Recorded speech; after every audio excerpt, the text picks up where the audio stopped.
오늘도 귀한 새벽 또 함께 주님 앞에 나아가겠습니다. 주님, 오늘도 영광과 존귀로 관을 쓰시고 오늘도 우리의 삶을 붙드시고 인도하시는 주님을 찬양합니다. 이 새벽 그 하루를 시작하며 나의 뜻과 나의 계획과 나의 생각이 아니라 하나님이 주시는 은혜를 구하오니 좋으신 하나님, 오늘도 주님의 선한 뜻을 우리에게 보여주시고 우리가 다 이해하지 못하는 방법으로 인도하시는 주님께 순종하는 마음 허락하여 주시옵소서. 기도하며 주님의 얼굴을 구할 때, 말씀을 들으며 주님의 뜻을 구할 때 하나님 우리에게 감동하시고 우리에게 하나님의 뜻을 길을 보여 주시옵소서. 영광과 찬양을 받으실 좋으신 예수님의 이름으로 기도합니다. 아멘. 찬송가 382장입니다. 너 근심 걱정 말아라. 382장 너 근심 걱정 말아라. 함께 찬송하시겠습니다. 너 근심 걱정 말아라. 주 너를 지키리. 주 날개 밑에 거하라.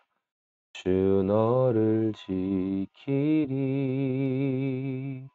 주 너를 지키리.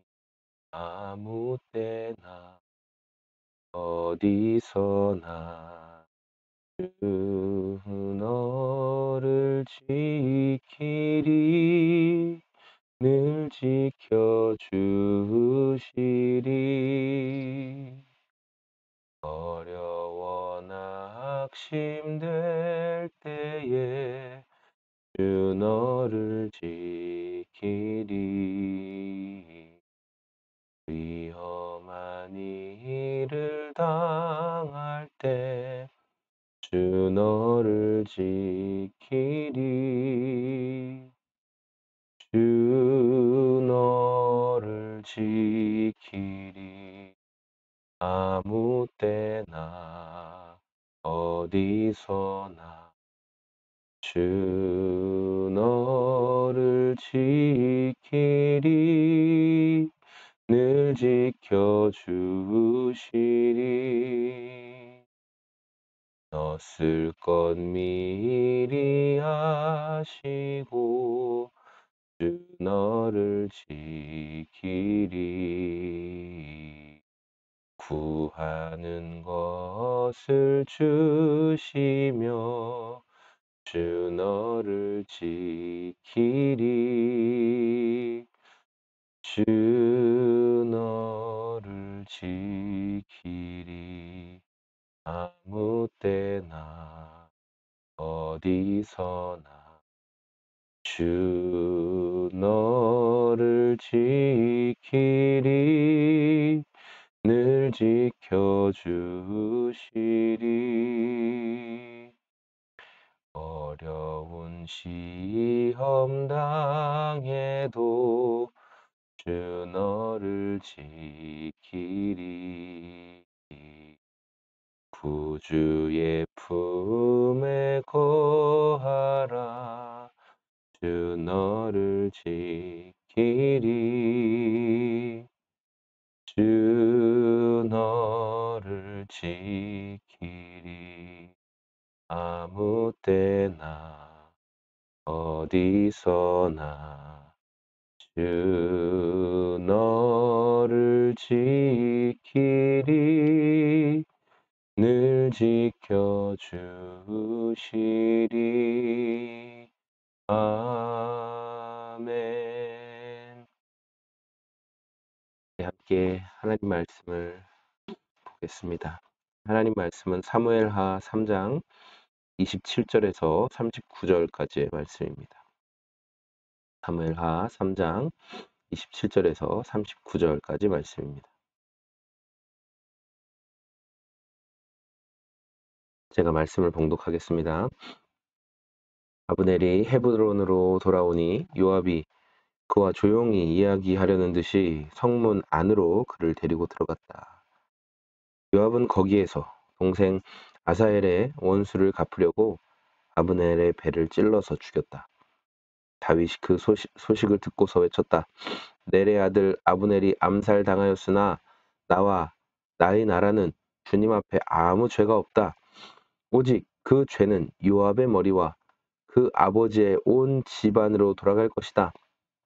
앞으로 요압의 집안에서는 고름을 흘리는 병자와 나병 환자와 지팡이를 짚고 다니는 다리 저는 사람과 칼을 맞아 죽는 자들과 굶어 죽는 사람이 끊어지지 않을 것이다. 요압과 그의 동생 아비새가 아브넬을 죽인 것은 아브넬이 그들의 동생 아사엘을 기브온 전투에서 죽였기 때문이다. 다윗은 요압을 비롯하여 자기와 함께 있는 온 백성에게 명령하였다. 백성은 옷을 찢고 허리에 굵은 베옷을 두른 뒤에 아브넬의 상여 앞에서 걸어가면서 애도하여라. 그리고 다윗 왕도 몸소 상여를 뒤따라갔다. 백성이 아브넬을 헤브론 장사 지내니 다윗 왕이 아브넬의 무덤 앞에서 목 놓아 울었고 온 백성도 울었다. 다윗 왕은 아브넬을 두고 이렇게 조가를 지어 불렀다. 어찌하여 어리석은 사람이 죽듯이 그렇게 아브넬이 죽었는가? 그의 손이 묶이지도 않았고 발이 쇠고랑에 채이지도 않았는데 악한들에게 잡혀 죽듯이 그렇게 쓰러져서 죽었는가? 그러자 온 백성이 아브넬의 죽음을 슬퍼하며 다시 한번 울었다. 날이 아직 채 저물지 않았을 때 온 백성이 다윗에게 와서 음식을 들도록 권하니 다윗이 맹세하였다. 오늘 해가 지기 전에 내가 빵이나 그 어떤 것을 맛이라도 보면 하나님이 나에게 어떤 벌을 내리셔도 마땅하다. 온 백성이 그것을 보고서 그 일을 좋게 여겼다. 다윗 왕이 무엇을 하든지 온 백성이 마음에 좋게 받아들였다. 그때야 비로소 넬의 아들 아브넬을 죽인 것이 왕에게서 비롯된 일이 아님을 온 백성과 온 이스라엘이 깨달아 알았다. 그런 다음에 왕의 신복들에게 말하였다. 그대들이 아는 대로 오늘 이스라엘에서 훌륭한 장군이 죽었소. 스루야의 아들들이 나보다 더 강하니 비록 내가 기름 부음을 받은 왕이라고 하지만 보다시피 이렇게 약하오. 그러므로 이런 악을 저지른 사람에게 주님께서 그 죄악을 따라 갚아주시기만 바랄 뿐이오. 아멘. 네, 오늘 말씀은 이제 요압이라는 사람이 등장을 해서 다윗 몰래, 그러니까 요압의 군대 장수, 요압은 다윗의 군대 장수였는데 이 요압이 자기가 볼 때 다윗이 아브넬을 그냥 돌려보낸 것은 용납할 수 없는 일이었다. 우리 어제 이 부분 나누었잖아요. 그래서 요압은 지금 아브넬이 헤브론, 원래 다윗이 통치하던 그 헤브론 성에 들어와서 지금 평안히 쉬고 있고 여정을 풀고 이런 것들을 용납할 수가 없었던 거예요. 그래서 사람들을 모아가지고 아브넬을 찾아갑니다. 그래서 요압은 아브넬을 불러서 내가 너에게 긴밀하게 할 말이 있다. 왕께서 너에게 뭐 지금 하지 못한 말씀이 있는데 내가 너에게 긴밀하게 할 말이 있으니까 내가 그냥 너를 뭐 어떻게 하려고 하는 게 아니야.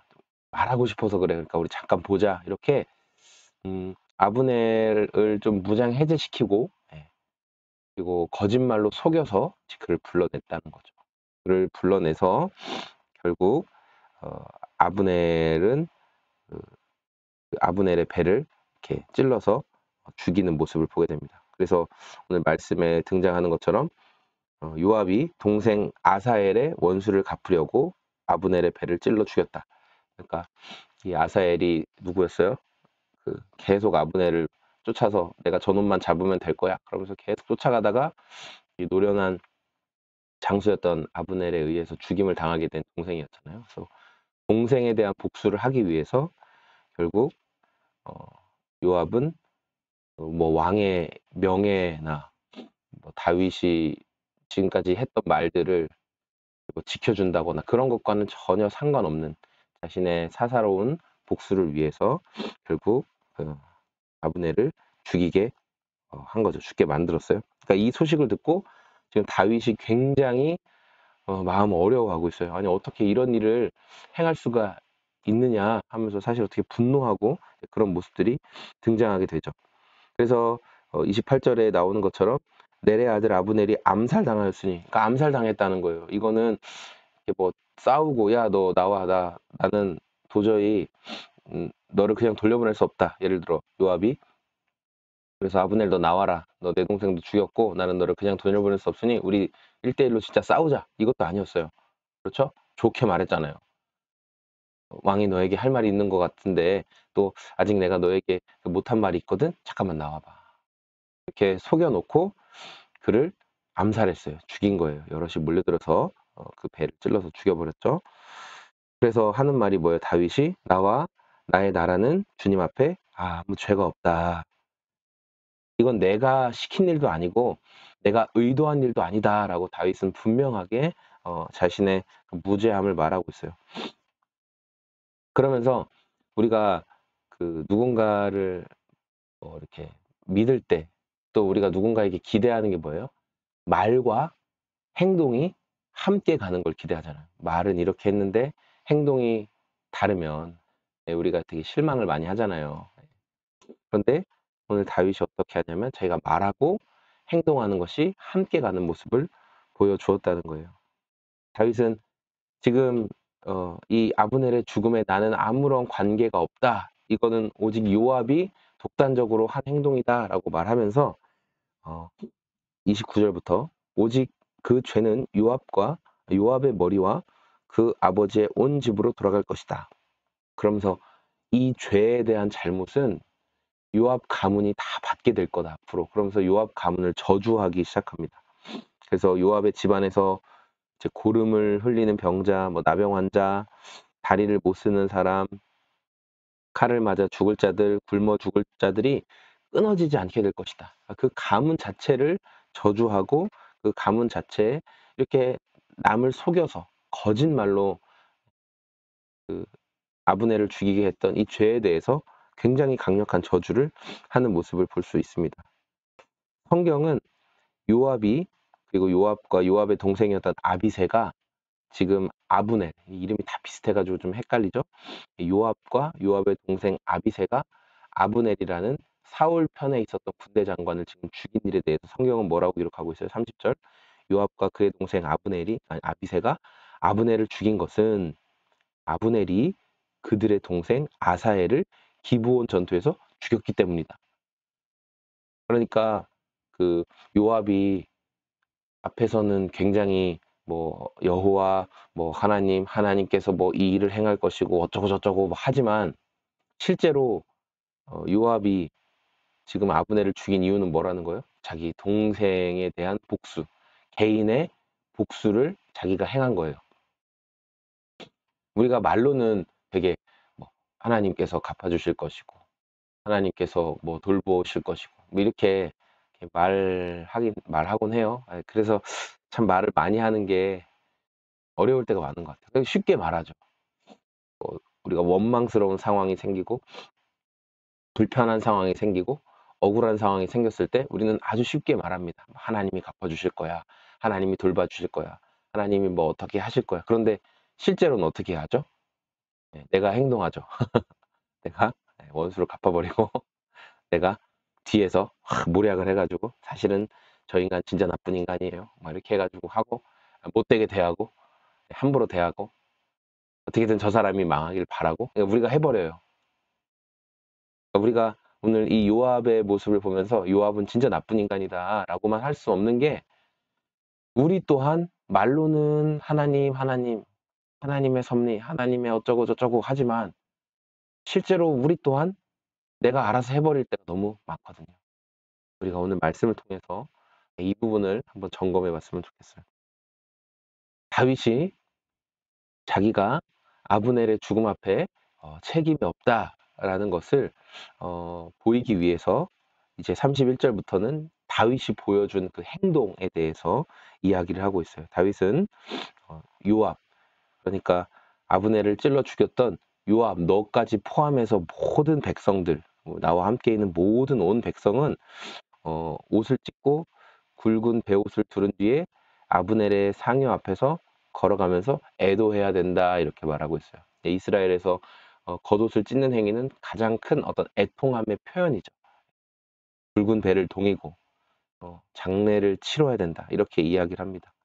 그리고 그 아브넬의 상여 앞에서 걸어가면서 다윗 왕이 몸소 그걸 보여줘요. 먼저 그 일을 행합니다.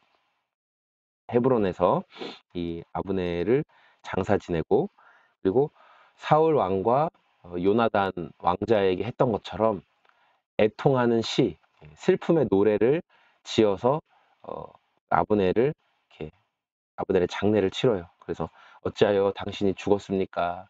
당신이 이렇게 뭐 포로로 사로잡힌 것도 아니고 손은 손발이 묶여 있는 것도 아닌데 당신은 어떻게 하여서 악한 자들에게 잡듯이 죽었습니까? 그러면서 이제 요압이 거짓말로 속여서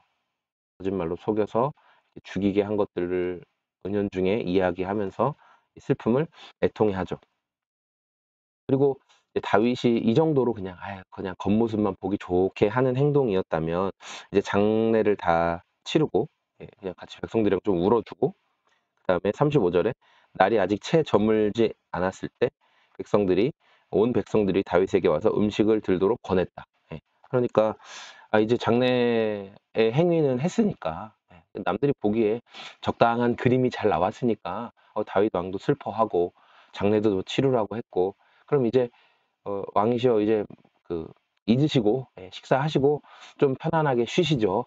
이렇게 백성들이 와서 이야기를 한 거예요. 근데 다윗이 뭐라고 얘기해요? 오늘 해가 지기 전에 내가 빵이나 그 어떤 것을 맛이라도 보면 하나님이 나에게 어떤 벌을 내리셔도 마땅합니다. 이렇게 말합니다.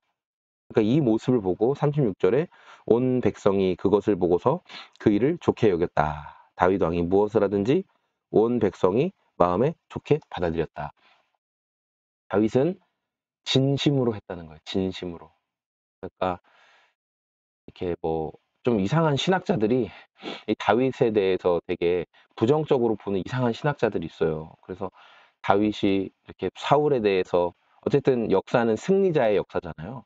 그러니까 다윗이 승리했으니까 사울 왕가를 되게 나쁘게 묘사하고 기록해 놓았고 사울 왕을 되게 악하게 이렇게 뭐 묘사해 놓았고 그럼 그 사람은 저는 성경을 안 믿는 사람인 것 같아요. 성경의 권위를 무시하는 사람인 것 같아요. 성경이 그런 뭐 악한 힘에 의해서 쓰여진 거로 생각하는 저는 그런 이상한 학자라고 생각하는데 다윗은 진심으로 대했다는 거예요. 진심으로. 사울과 요나단이 죽었을 때도 정말 진심으로 애통한 것이고 사람들의 마음을 훔치기 위해 거짓으로 한 게 아니라는 거예요. 하나님의 마음에 합한 사람이잖아요. 그리고 오늘 이 아브넬의 죽음 앞에서도 다윗은 진심으로 자기가 할 수 있는 애통의 모습을 보여주었다는 거예요. 그리고 그 마음이 백성들에게 닿았고 백성들은 이것을 보면서 좋게 여겼고 정말 다윗이 한 게 아니었구나. 다윗이 아브넬의 죽음에 관여한 게 아니었구나. 다윗이 사주해서 다윗이 시켜서 이 일이 진행된 게 아니었구나라고 말한 거예요. 그러면서 다윗은 어떻게 해요? 39절에 이제 이스라엘 신복들을 모아놓고 하는 말이 뭐였냐면 스루야의 아들들이 그러니까 이제 요압의 동생과 그 가문이 요압이 나보다 더 강하니 비록 내가 기름 부음을 받은 왕이라고 하지만 보다시피 이렇게 약합니다. 그러므로 이런 악을 저지른 사람에게 주님께서 그 죄악에 따라 갚아주시기만을 바랄 뿐입니다. 다윗이 하나님께 피하는 모습을 끝까지 보여줘요. 물론 우리는 그의 인생 전반을 보며 다윗이 실패하는 모습도 보게 되지만 그러나 하나님께서 다윗을 택하시고 사용하신 여러 가지 부분에 가장 중요한 것은 다윗이 순간순간 정말 하나님을 의지하고 정말 하나님께 피했다라는 거죠. 하나님, 스루야의 아들들이 저보다 더 강합니다. 군을 지휘하려고 하고 군을 휘어잡고 내 명령도 따르지 않는 모습을 주님 보게 됩니다. 그럼에도 불구하고 제가 하나님께 피하오니 제가 하나님을 의지하오니 주님 도와주십시오. 항상 하나님께 피하는 모습을 보여주고 항상 하나님을 의지하는 모습을 보여줘요. 그래서 그런 함께하는 신하들도 다윗 왕은 정말 하나님을 의지하는 사람이구나. 이 모습을 보여주고 하나님 또한 이 모습을 기뻐하시죠. 오늘 우리가 이 앞부분과 또 오늘 말씀의 뒷부분을 살펴보면서 위기의 순간, 위험의 순간 나는 정말 하나님을 의지하고 있는가? 내가 억울하고 내가 원망스러운 순간 정말 하나님께서 갚아주실 것을 의지하고 있는가? 아니면 말은 그럴싸하겠지만 실제로 나는 내가 알아서 나서서 모든 것을 다 해결해 버리진 않는가? 오늘 우리가 이 부분을 점검하고 다윗이 어떤 상황 앞에 정말 진실했던 것처럼 우리 또한 사람들 눈만 이렇게 번지르르하게 속여서 그냥 겉모습만 그럴싸하게 해서 사람들이 믿게 만들고 실제로는 다른 마음을 품고 있는 게 아니라 우리의 말과 우리의 행실이 하나님 앞에 한결같고 좀 진실한 그런 저와 여러분의 오늘이 되었으면 좋겠습니다. 그럴 때 그 마음이 통하게 되는 거예요. 그럴 때 그 마음이 각자에게 와닿게 되는 거죠. 하나님께서 그 마음을 통해 일하시는 거죠. 우리 오늘 그런 진실한 하루가 다 되길 소망합니다. 아멘. 우리 주신 말씀 생각하면서 함께 기도하겠습니다. 주님, 오늘도 다윗처럼 우리가 여러 상황 앞에 하나님만 의지하고 진실한 삶을 살게 하여 주시옵소서. 우리 함께 기도하겠습니다. 하나님 아버지 감사합니다. 오늘 이 말씀을 통해서 사람들의 눈만 속이는 그럴싸한 인생이 되지 않게 하시고 하나님 진실하게 정말 마음과 뜻과 정성을 다해 한결같은 모습을 잃지 않고 나아갈 수 있도록 우리의 마음과 생각을 붙잡아 주시옵소서.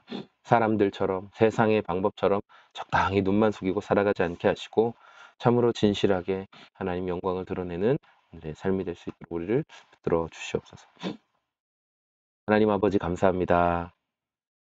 요압은 겉으로는 하나님의 이름을 팔고 이스라엘 나라를 위해서 자신이 움직인 것처럼 말하지만 실제로는 동생의 복수를 위해 개인적인 복수를 위해 왕의 명령도 어기고 하나님의 이름도 하나님의 그 신뢰함도 어기는 모습을 보여주었습니다. 오늘 이 시간 깨어 기도하는 우리들이 혹시 내 욕심과 내 개인적인 어떠한 욕망 때문에 하나님의 이름을 팔고 하나님의 이름을 쉽게 말하고 있지 않은지 우리 스스로를 돌아보게 하여 주시옵소서.